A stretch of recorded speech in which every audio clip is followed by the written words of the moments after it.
Yeah, actually, move close. Welcome to Gatelynomics 101. We're in our wonderful conference room, and I just love the feel of this place. It's got some good sunlight coming in. I got Mr. Plant here.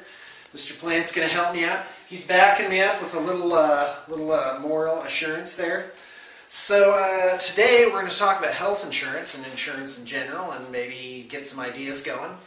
I do want to make two introductory statements. One is thank you for tuning in.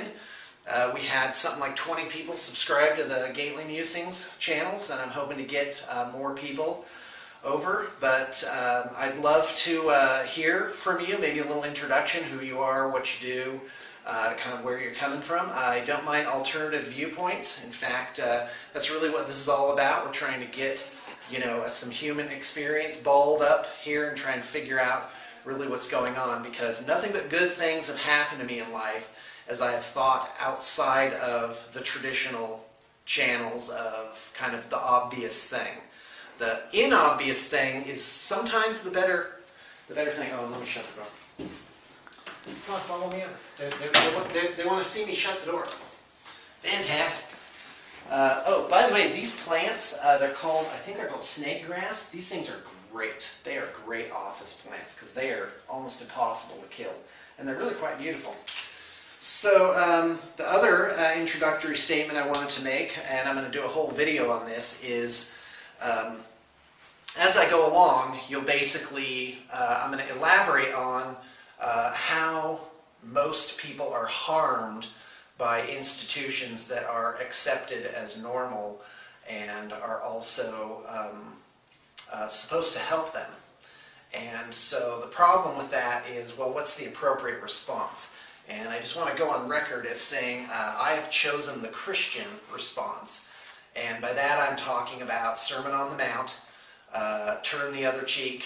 And so there's a prescription there for when somebody does something bad to you, how are you supposed to react to that? Well, if they take your cloak, you're supposed to give them, if they take your coat, you're supposed to give your cloak also. If they compel you to go a mile, compulsion there, basically being kidnapped, then go with them 2 miles. And if someone smites you on one cheek, then you turn to them the other. And I think there's one other example. What's interesting about that passage is it talks about returning good for evil, pray for those that despitefully use you and persecute you. And most people think that's maybe a naive philosophy, or it is a, in fact, guys, this could be just the whole video. No, I want to get into it a little more deeply. Because this has to do with taxation. Because I think taxation is effectively a wrong that is perpetrated on the citizens of a country, to some extent. But if you read the whole passage, there's something at the end of it, which I think is overlooked because it seems a little bit esoteric, which is that you may be children of your Father who is in heaven. And to me that's interesting, and what that means, the way I'm reading it, is, and the way I understand it, is that effectively if you go with this set of rules, which is counterintuitive and goes against kind of the earthly set of things, then you're under galactic law. So that's what's happening right now, which is typically when I'm doing my taxes, I don't withhold. If anything, if I were audited and it were an honest audit, and not just to shake me down as a small businessman, I think they would find that I've actually paid a little bit more. I don't pay more on purpose. I'm just saying that's my attitude, is oh, you're coming to take this money by force, you're threatening me? Okay, well, here you go. And but now I'm under galactic law, which is there's no scarcity of resources in the universe.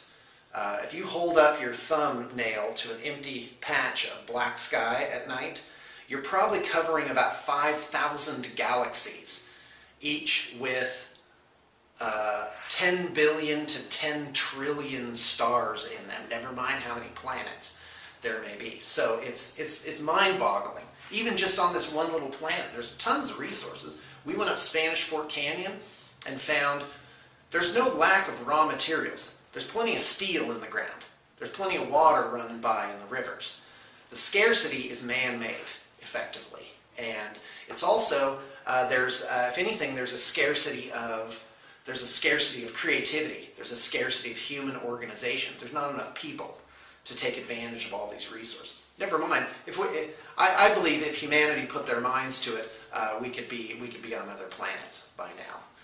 And so, really, it's just scarcity is really an illusion. And that's galactic law, which is, okay, you've done wrong to me, or you've taken something from me. That's fine. I give it to you, and I give more. But now I'm under galactic law, which means God is going to take care of me. And that's been true in my life. I haven't been hurt by the things that have happened to me, which I'll go into later on, I guess. Okay, go ahead and start. Are we going now? Okay, fantastic. So I just want to be clear. That's why I pay my taxes. I'm not worried a single bit about it. And as you may recall in my last video, there's no such thing as taxing the rich. You can't, or businesses, let's say. You can't do it. What happens is they raise the prices, they lower the wages, or they fail to increase the wages, or they fail to create new employment, and they just readjust things. But you can push off infringements, tax infringements from your profits. You simply, unless you're going to put into effect wage and price controls, you can't get at that profit. Humans are too. That's what I'm looking for. They're too wily for that. But see, I'm not trying to imply cheating on your taxes. So I just want to be clear. I'm all about operating in the white. And when I get an accountant, that's what I tell them. I don't want maybe. I don't want a gray area. I want to operate in this thing. If it costs more, fine. If it's a pain, that's fine. But stay out of trouble. Don't let them. So if you're starting a business, don't let them get anything on you. Just make sure you keep everything straight, and that you just include everything in your prices. That's really the only problem. So don't be afraid of employing people. Just do the calculation and make sure that the numbers add up. Okay, well, actually, that kind of ended up being a little blurb in itself, so I'm going to leave it at that. In fact, why not let's keep, since I'm there, I may as well just keep up the New Testament thing. Because I had to search my soul, because it is wrong. I'm being forced into involuntary servitude by the U.S. federal government to be a tax collector. I've been given a job. I didn't want that job, but I have to do it. I'm being forced into it, and I can't just make the contracts I want with people. I have to do them within this very narrow confines of employer-employee relationships. And I actually think on the net it ends up hurting the employee. I think the way that it's designed gives people the impression like they're being taken care of, but they're actually not being taken care of. So anyway, the New Testament mentions taxation twice, at least that I've found or is significant to me.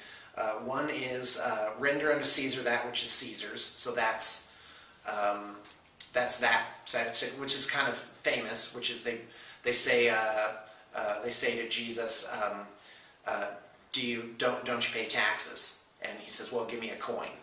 And he says, whose likeness is this? It says, well, Caesar's. He says, well, render to Caesar what is Caesar's, and render to God what is God's. So there's that one. That's a famous one, which also lends itself to, well, pay your taxes, right? To me, though, it presents a competing interest in me, my life.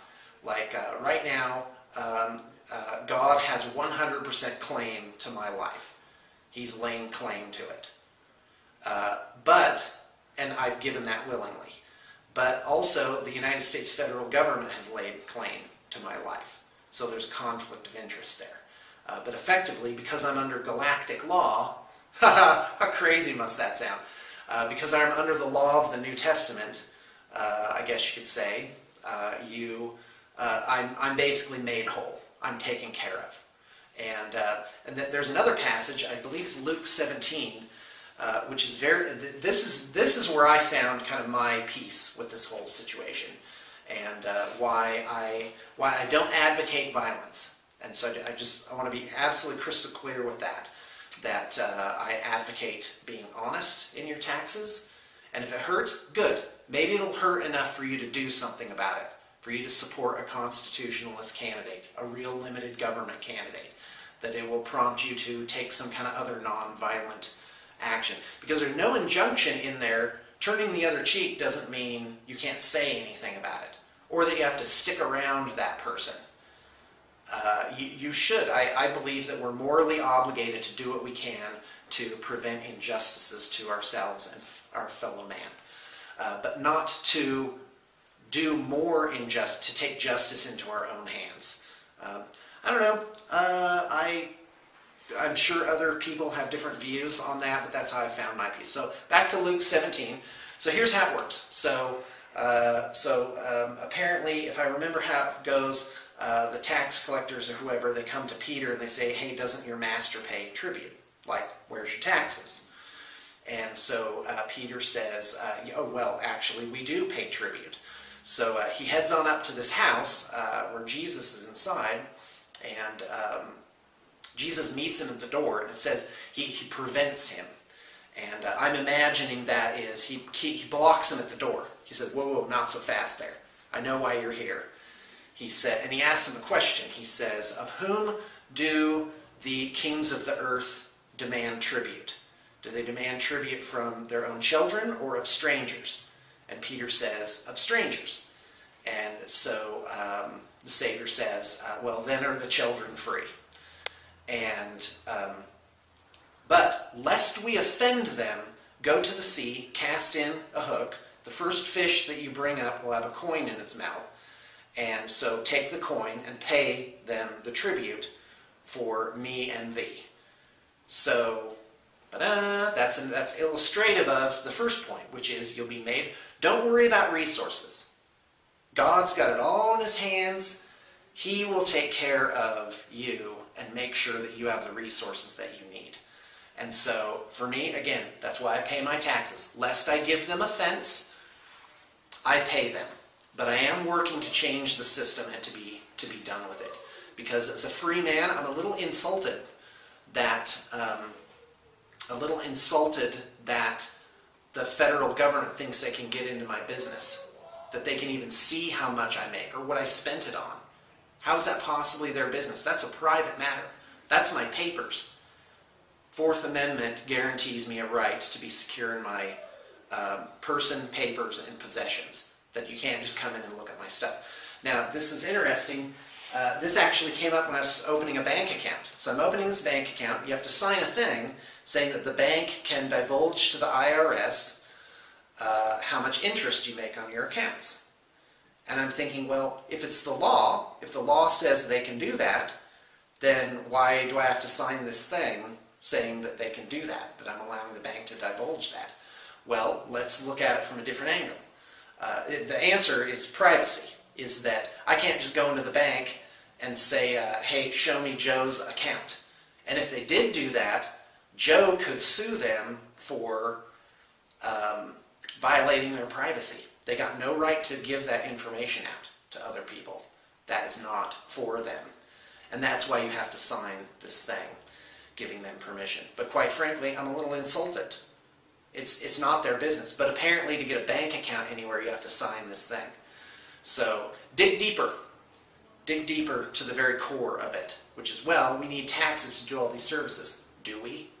Do we really need that? There's no other way except taxation on income and dividends to get money for this? How about use fees? How about tariffs? How about voluntary action? How about donations? You're telling me that the citizens of the United States wouldn't volunteer their time and resources to protect the borders? Well, then it wouldn't be fair. Well, it's not fair now. It's even worse now. We sweep a big old pile of money into the middle, and the only way to get that money is through the political process, basically to buy and sell senators and congressmen and influence and lobbyists. And it's a giant, it's totally messed up. I talked to our various grandparents and parents who are now on Social Security. Well, we depend on Social Security. No, you should be depending on us. We'll write you a check. It'll be a pain, but if it came down to it, you could live with us if that went away. Because, and I'm a little upset, at my great-grandmother and my grandmother, because they voted in a system by which the younger generation would have to pay for the older generation. But they trusted the federal government to run it right. And now they didn't run it right. They blew the money, and now it's a direct system. There's no trust fund anymore. I collect money. This is a real thing. This is an imaginary thing. I collect money every paycheck from all my people, who, by the way, don't make that much, and I send it on into the Treasury so they can pay out the bills. Oh, and not only pay the bills, but pay interest on all the bank loans they've taken out, which I would have preferred they didn't do, but apparently they're still running them up.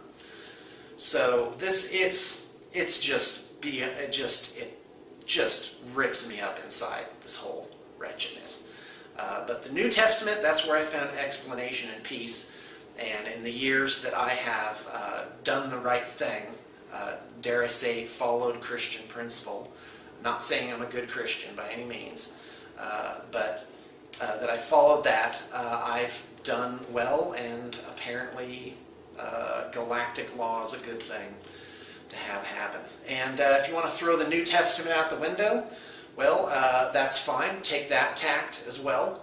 But I think you'll find the same thing works out. That non-violent. Well, yeah. Are we going to talk about civil disobedience? No. So anyway, all right. Well, that's so the introduction turned into a whole thing.